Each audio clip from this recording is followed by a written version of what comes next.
બચ્ચો, હવે તમને ખબર પડી ગઈ ને કે હું આ સિંધી ભાષા કેમ બોલું છું? કારણ કે આજે આપણે દરેક જાતની રેસીપી ખાધી, દરેક દેશની દરેક જાતની. તો આજે હું તમારી માટે એક સુંદર સરસ મજાની એક સિંધી રેસીપી લઈને આવી છું, જેના ઘરમાં દરરોજ સિંધી લોકોના ઘરમાં દરરોજ આ બનતી જ હોય છે. આ રેસીપી આપણે જેમ થેપલા બનાવીએ એવી રીતે એ લોકો હંમેશા બનાવતા જ હોય. તો એ રેસીપી, સિંધી રેસીપીનું નામ છે કોકી. કોકી એટલે એ માત્ર ઘઉંના લોટમાંથી બને છે. કોકી એટલે કે એકદમ જ હેલ્ધી ફૂડ છે અને એક જ ખાવ તો પેટ ભરાઈ જાય. તે સવારે સિંધી લોકો નાસ્તામાં બી ખાય છે, ડિનરમાં બી ખાય છે, સાંજે બી ખાય છે અને ટ્રાવેલમાં પણ લઈ જવી હોય તો પણ બહુ મજા આવે છે. એટલે આજે હું તમારી સમક્ષ એક સિંધી રેસીપી લઈને આવી. મને વિશ્વાસ છે કે જરૂર તમને ગમશે અને ભાવશે. ચાલો તો દોસ્તો, હવે ફટાફટ આપણે જોઈ લઈએ. ચાલો તો દોસ્તો, આ આપણી સિંધી રેસીપી છે કોકી. એ આપણે હવે શરૂ કરીએ. મેં રેગ્યુલર ઘઉંનો લોટ 3 વાટકા લીધો છે. આ ચોથો ભાગ મેં ચણાનો લોટ લીધો છે.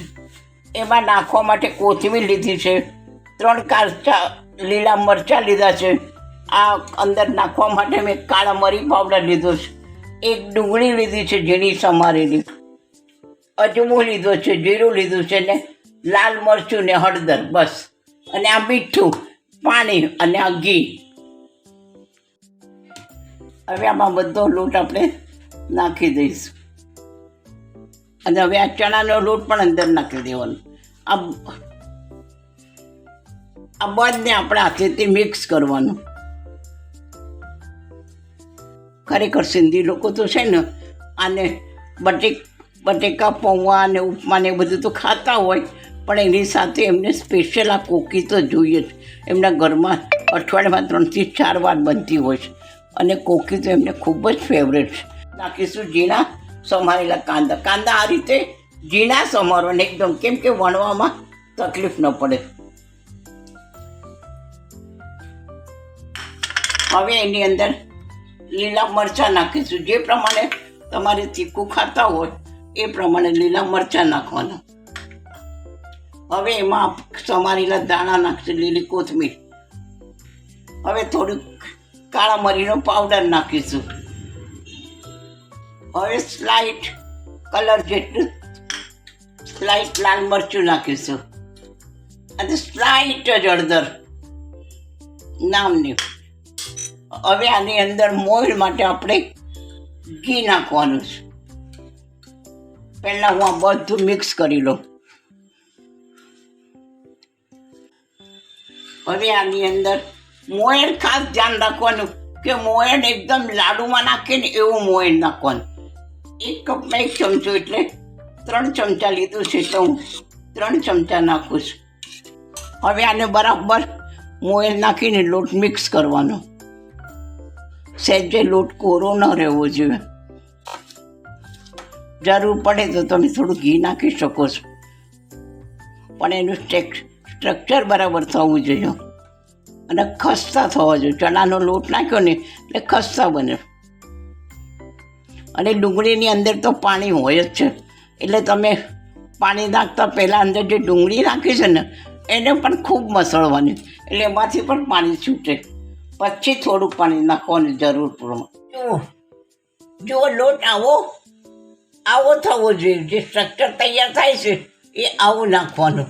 ઘી અંદર મોયણ સરખું નાખ્યું હોય ને પછી આમ કરીએ ને આપણે તો જો આવો લાડુ જેવો થવો જોઈએ. આમ કરીએ જતર તૂટી જાય. આવો લોટ તૈયાર કરવાનો. હવે દોસ્તો, આમાં આપણે ચડિયાતું મીઠું નાખવાનું. હવે આમાં થોડું પાણી નાખીને લોટ મસળવાનો નથી, ભેગો કરવાનો, નહીં તો ચીકણો પડી જશે લોટ.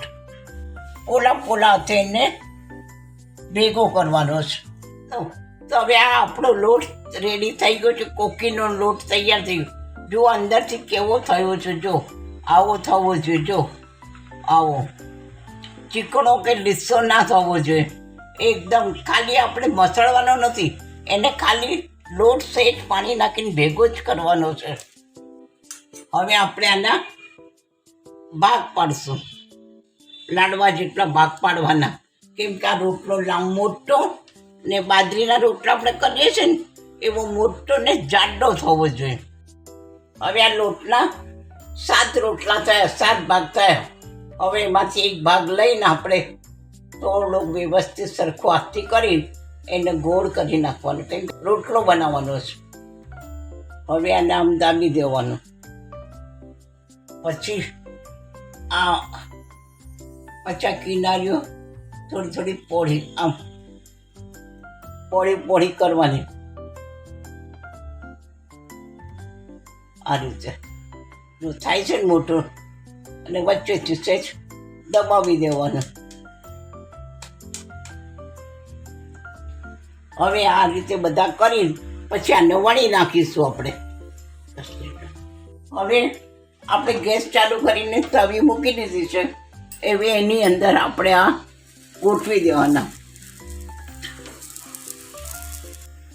હવે આને સહેજ જ 2-3 મિનિટ જેવું જ રાખવાનું.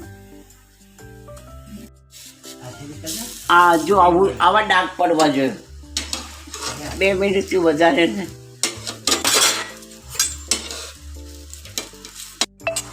હવે આ બધા આ રીતે ડાઘ લાગી ગયા છે.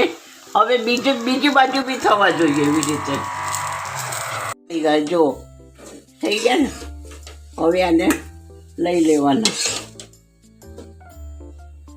હવે આ બધાને આપણે વણી લેવાના ગોળ.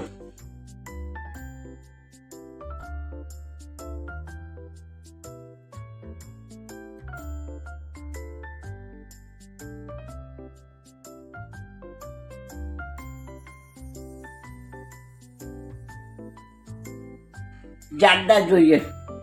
હવે હું આને નાખું છું આમાં. બરાબર લાલ થઈ જાય ને પછી આપણે ઉઠાવીએ એટલે તૂટે નહીં. આપણે બીજું વણીને રેડી કરીએ. હવે આની ઉપર આપણે ઘી લગાડવાનું.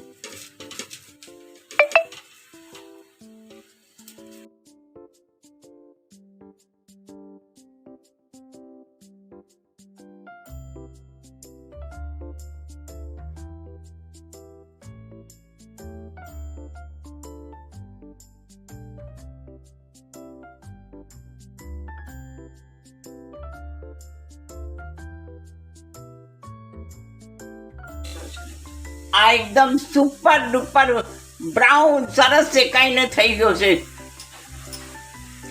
એકદમ ક્રિસ્પી બી થયો છે અને એકદમ ખસ્તો બી થયો છે. કોમળ દાંત વગર ખાઈ જાય એવો મસ્ત થયો છે. અને શું સુગંધ આવે છે બાપુ, બહુ ફાઇન છે.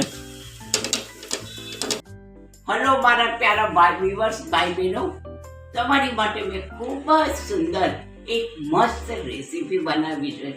જે છે આપણે બધા જ રસોઈ ખાઈને રેસીપીઓ ખાઈને કંટાળી જાઓ તો હું તમારા માટે એક તદ્દન નવી રેસીપી લઈને આવી છું, જેનું નામ છે કોકી. તો દોસ્તો, આ કોકી એટલી સરસ અને સરળ પદ્ધતિથી બની છે. તમે જોઈને કેટલું ઇઝીલી અને ઇન્સ્ટન્ટ છે. અને ખરેખર અને દહીં સાથે, ઘીવાળા પાપડ સાથે અને ચા સાથે ખાશો, કોઈ બી સોસ ચટણી સાથે ખાશો તો પણ બહુ જ મજા આવશે.